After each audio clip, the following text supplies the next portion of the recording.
চট্টগ্রামের সীতাকুণ্ড ও মিরসরাইয়ের ঝর্ণাগুলো বর্ষায় পর্যটকদের আকর্ষণ করলেও নিরাপত্তাহীনতায় বাড়ছে প্রাণহানি।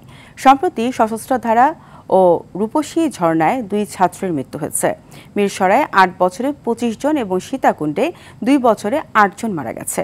পর্যাপ্ত নিরাপত্তা ছাড়া দর্শনার্থীদের প্রবেশকেই দুষছেন এলাকাবাসী। পর্যটন নিরাপদ করতে দ্রুত কার্যকর ব্যবস্থা নেওয়ার দাবি তাদের। চট্টগ্রাম থেকে সাইফুল মাহমুদের পাঠানো তথ্যচিত্রে বিস্তারিত জানাচ্ছেন আব্দুর রহিম। বর্ষায় সৌন্দর্য উপভোগ করতে সারা দেশ থেকে ভ্রমণ পিপাসুরা সীতাকুণ্ড ও মিরসরাইয়ের খৈয়াছড়া, রূপসী, নাপিত্তাছড়া, সহস্রধারা, সুপ্তধারা, সোনাইছড়ি, বোয়ালিয়া ও মহামায়া ঝর্ণায় ভিড় করেন।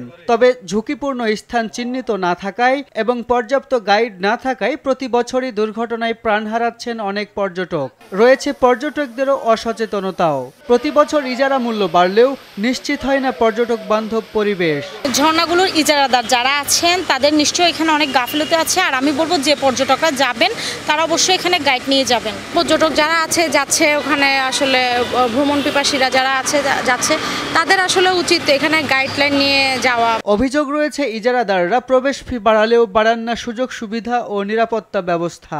অন্যদিকে শুধু ঠিকাদার নিয়োগ দিয়েই দায় সারেন বন বিভাগ। টুরিস্ট পুলিশ নিয়োগ করার জন্য চিঠি দিয়েছে, ওনারা এখন টুরিস্ট পুলিশ নিয়োগ করেছে অলরেডি, তাদের ঘরবাড়ি করছে, তারা টুরিস্ট পুলিশ যাচ্ছে, ওদের কার্যক্রম শুরু হয়ে গেছে।